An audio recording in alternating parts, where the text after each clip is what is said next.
법화경에 처음으로 등장하는 비구는 사리자입니다. 사리뿌따입니다.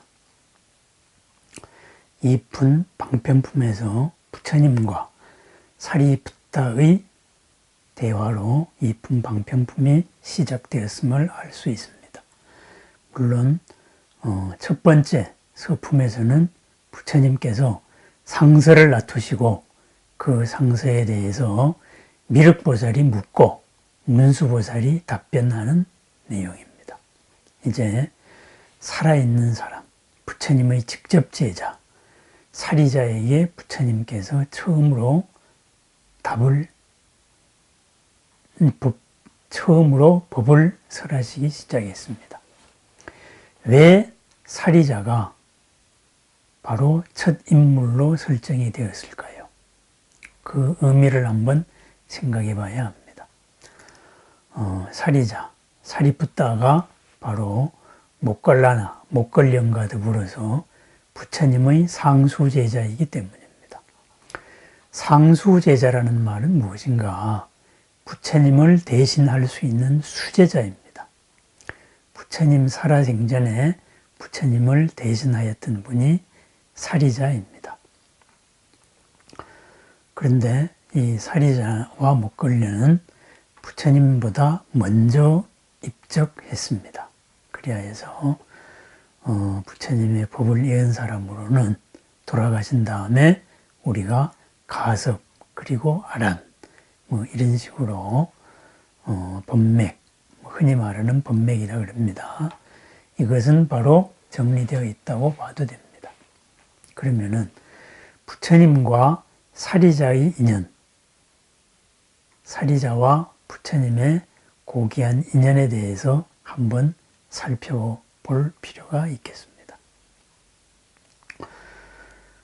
사리자는 부처님보다 먼저 태어났습니다. 사리자와 목걸려는 같은 날 태어났습니다. 마가다국에서 부처님께서 태어나시기 전에 마가다국의 수도 라자그리아, 그러니까 왕사성입니다. 왕사성 근처의 두 마을에서 사리의 아들 사리자와, 그래서 사리뿌따라고 합니다.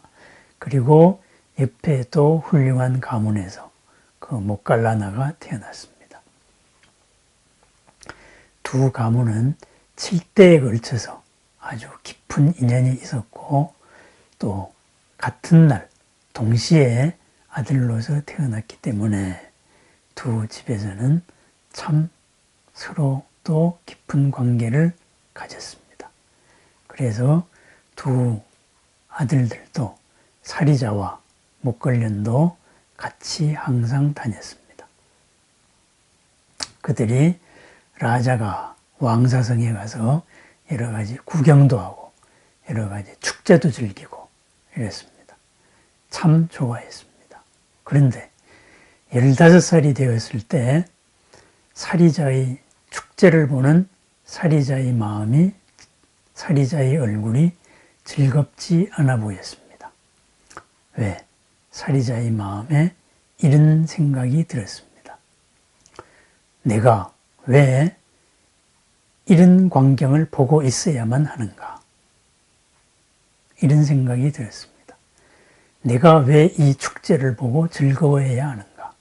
우리는 100년을 살지 못하지 않는가?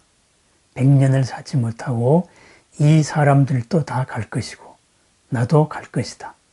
내가 진실로 구해야 될 것은 영원한 삶, 불사에 대한 가르침과 불사를 체득하는 일이 아니겠는가?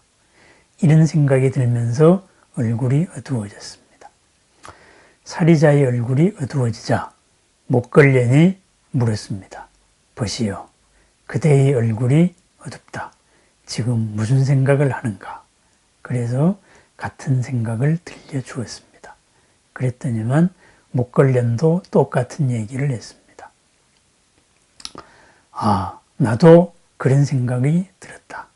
그래서 우리가 진실로 추구해야 될 것은 불사의 가르침을 찾을 일이다. 이렇게 축제나 즐기고 집안에 있는 이런 것으로서 삶을 즐길 순간이 아니다. 이런 생각이 들었습니다. 이리하여서 이 두 친구는 서로 약속을 했습니다.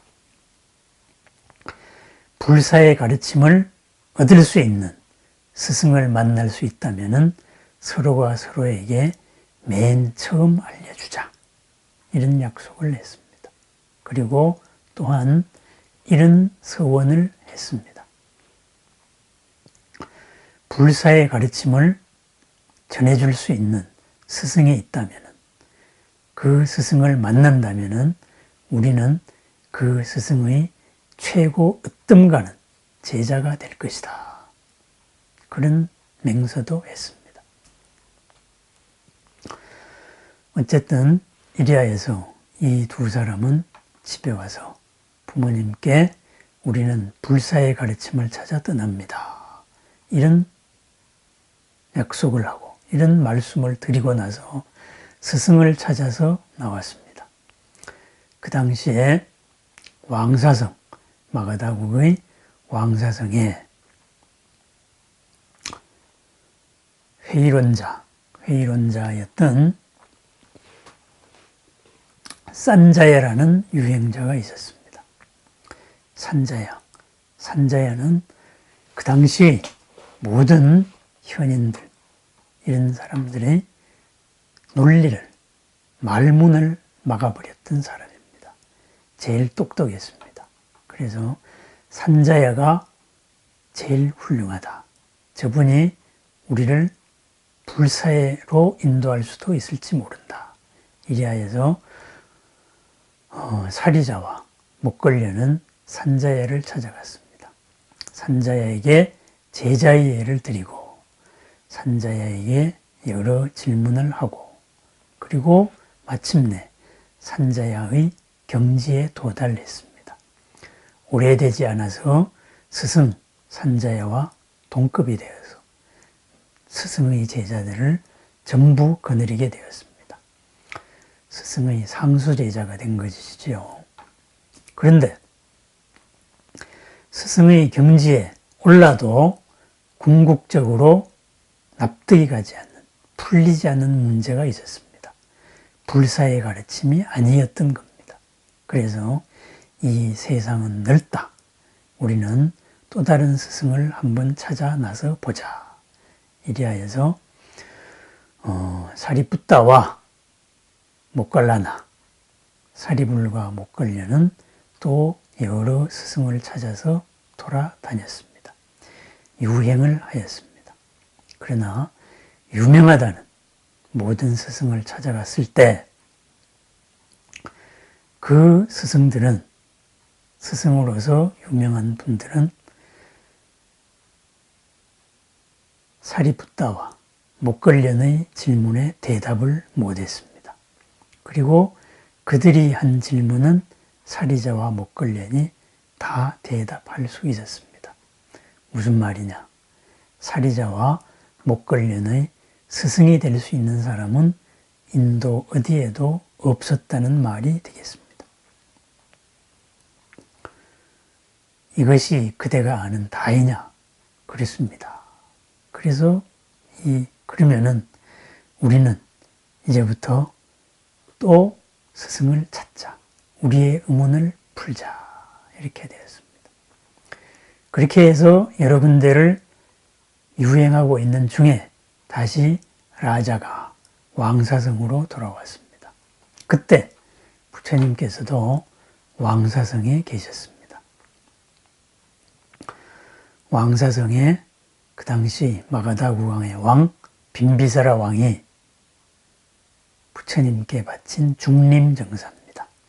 중림정사, 정사라고는 하지만은 대나무가 있는 숲입니다. 왜 루아나라고 합니다. 그 숲을 부처님의 처소로서 바쳤고 부처님은 거기에 머무셨습니다.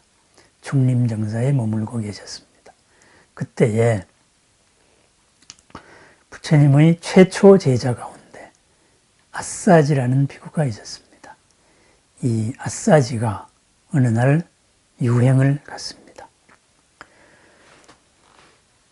5비구 가운데 하나인 아싸지 장로가 라자가 왕사성에 들어와서 바로 탁발을 하고 있었습니다. 그때 바로 사리푸타가 탁발하는 아싸지 비구를 봤습니다. 그 아싸지 비구를 본 순간 사리푸타의 마음에 깊은 환희심이 일어났습니다. 저러한 청정한 수행자는 내가 본 적이 없다. 저분은 세상에서 거룩한 경지를 얻은 분이거나 거룩한 경지로 가는 분이 틀림없다. 도대체 저분은 어떤 분인가? 저분의 스승은 어떤 분인가? 이런 궁금증이 솟았습니다. 그래서 아싸지 비구가 탁발을 마치고 바로 공양을 드실 때 그 옆에 앉아서 물병에 물을 따라 주었습니다. 공양을 할 때 옆에서 물을 따라 준다. 이 말은 나는 당신의 제자가 되겠습니다. 이런 의사 표현이기도 합니다. 어쨌든 스승의 예를 갖추어 가지고 아싸지의 식사가 끝난 다음에 바로 아싸지께 물었습니다. 그대는 무엇을 위해 출가했는가? 그리고 그대의 스승은 누구인가? 그리고 그대는 누구의 가르침을 전하고 있는가? 이렇게 물었습니다. 아싸지 비구는 바로 알았습니다. 이 유행자가, 이 돌아다니는 수행자가 나에게 대해 가지고 뭔가를 알려고 한다. 하지만은 아직까지 우리 부처님에 대해서는 모른다.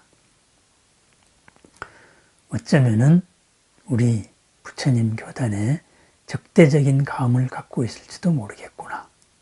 이래해서 아싸지 비구는 스스로를 낮추어 이야기했습니다. 나는 지극히 초보자에 지나지 않는다. 수행승이 된 지도 얼마 되지 않고 겨우 이제 가르침과 계율을 전해줄 뿐이다. 나는 그대에게 우리 스승의 거룩한 스승의 가르침을 그대로 전해줄 수 없다. 이렇게 말했습니다. 그때 사리푸타가 말했습니다. 그러면은 스승의 가르침에서, 그대의 스승의 가르침에서 핵심만 일러주십시오. 항상 자주 말씀하시는 하나만 일러주시면 됩니다. 나는 다른 거는 필요 없습니다. 이랬습니다. 그래서 아싸지 비구는 바로 일러주었습니다.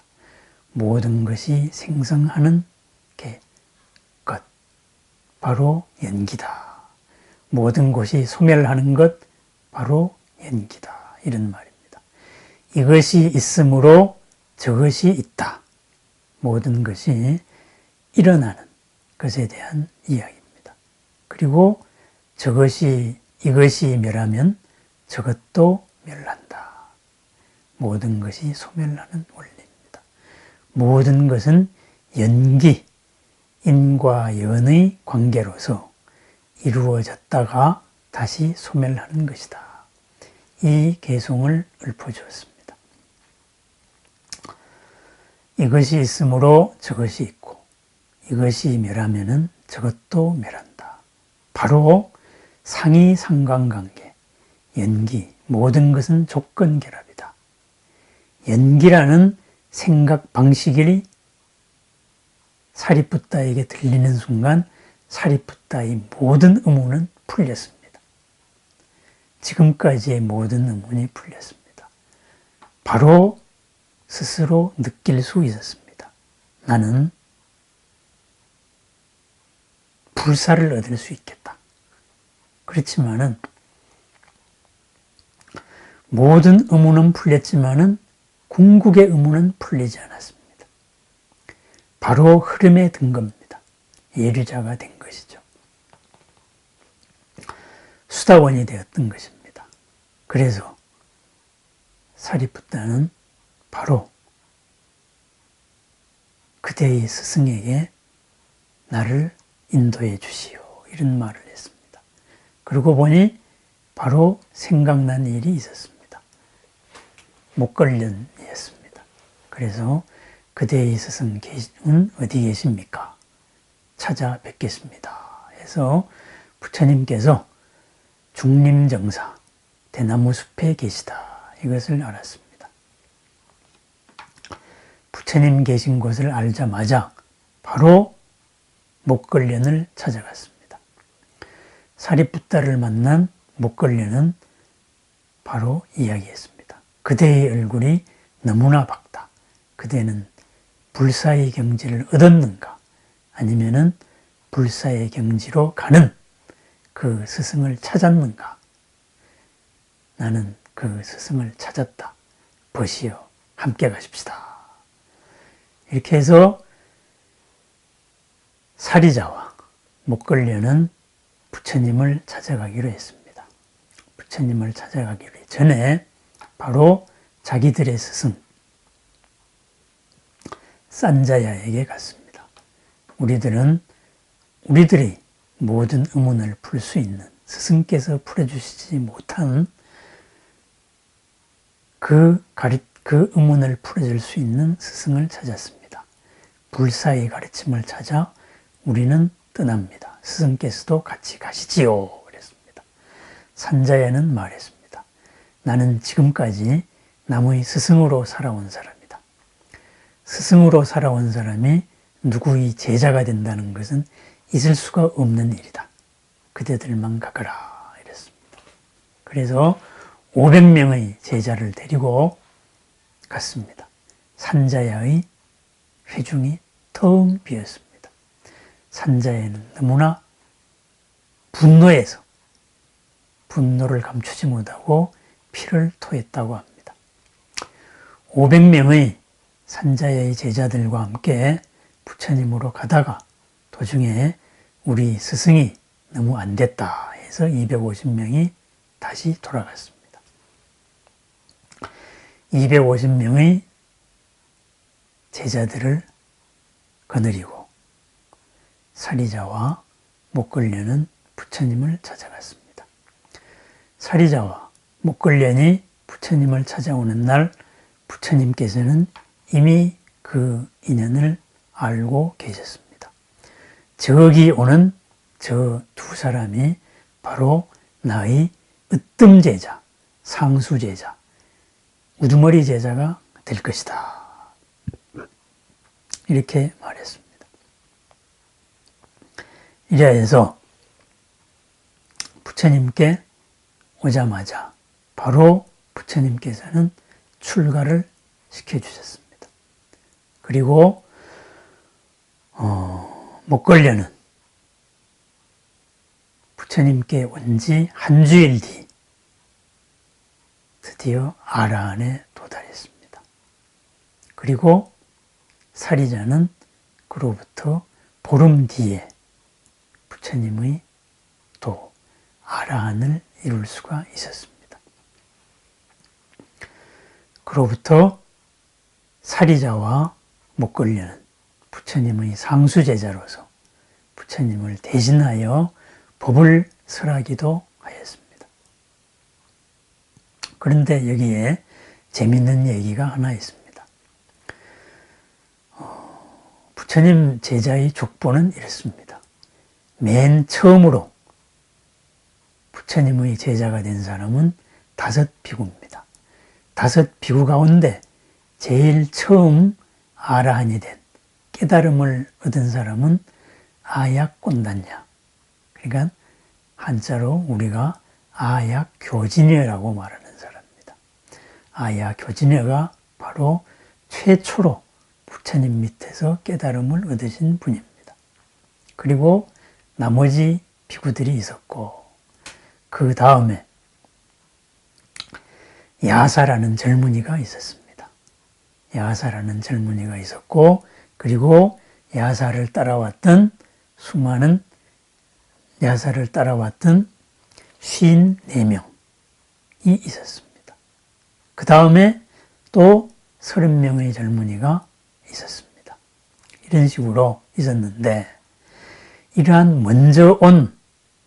먼저 깨달은 교진여도 있었고 그리고 나머지 줄줄이 깨달은 줄줄이 선배가 있었는데 어째서 맨 나중에 온 사리자와 목걸련이 우리들의 윗자리를 차지해야 되는가, 이런 불만이 자연히 대중들 앞에서 생겼습니다. 그때 부처님께서는 말씀해 주셨습니다. 나는 지난 세상과 금생의 모든 그 인연들, 그리고 서원에 따라 가지고 그 서원대로 이루어지게 했을 뿐이다, 이렇게 말합니다. 최초의 제자로서 최초의 깨달음을 얻은 교진녀는 지난 전생에서도 나에게 대해서 9번이나 추수한 곡식을 바치고 공양을 올렸지만은 나의 최상의 제자가 되자, 나의 제자 가운데 최상의 제자가 되겠다, 이런 발언은 하지 않았다. 다만 내가 부처님의 첫 번째 깨달은 사람이 되겠다, 이런 생각, 이런 서원을 했었다. 그리하여서 교진녀는 나의 제자 가운데 첫 번째 깨달음을 얻은 제자가 될 수 있었다. 그러면서 나머지 사람들에 대해서도 각자의 전생 얘기를 해줬다고 합니다. 그리고 전생에 각자의 그 서원들을 얘기해 줬다고 합니다. 그런데 이 사리푸타와 바로 목걸련, 이 두 사람은 전생에도 그랬고 금생에도 그랬고, 불사의 가르침을 펴는 부처님을 만난다면은 나는 그분들의 상수 제자가 되겠다, 으뜸 가는 제자가 되겠다, 그리하여서 그 불사의 가르침을 펴겠다, 이런 서원을 했다고 합니다. 그리하여서 이 두 사람은 부처님의 수제자가 될 수 있었습니다.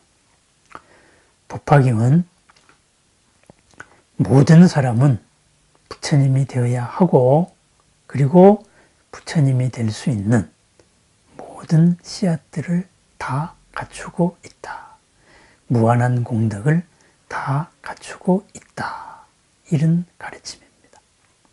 그냥 조용하게 평안을 얻어서 열반을에 드는 나 자신만 생사의 고통에서 벗어나자, 이런 가르침이 아닙니다. 그래서 이 큰 가르침을 여는 첫 주인공으로서 선택했던 것이 바로 부처님의 상수제자인 사리자였습니다. 사리푸타였습니다. 그리고 사리푸타를 인연하여 법화경의 큰 뜻을 전하고, 그리고 이 제3품, 비유품에서 마침내 사리푸타에게 부처님이 되리라는 수기를 내립니다. 부처님이 되리라는 예언을 하는 것입니다. 그러면서 그 부처님의 세계, 그리고 그 사리자가 부처님이 되었을 때의 그 중생들, 그리고 시대의 이름 등등 여러 가지 사연들을 이야기합니다. 부처님 당시에 부처님을 대신했던 사리자, 그 사리자를 첫 번째 인물로서 내세워서 바로 가르침을 전하고 부처님이 되리라는 수기를 내립니다. 법화경 제3품, 비유품은 이렇게 사리자에게 부처님이 되리라는 수기를 내림으로 시작합니다. 사리자와 부처님과의 고귀한 인연에 대해서 한번 살펴봤습니다. 그러면 사리자는 누구일까요? 바로 이 법화경을 통해서 부처님의 가르침을 직접 대하고 있는 우리 한 사람 한 사람 모두 사리자입니다. 부처님을 대신하는 사람이고, 그리고 부처님으로부터 부처가 되리라는 수기를 받을 사람들입니다. 우리 스스로 우리가 누구인가 잊지 마시기 바랍니다. 우리는 사리자와 같은 고귀한 인연으로 태어났습니다.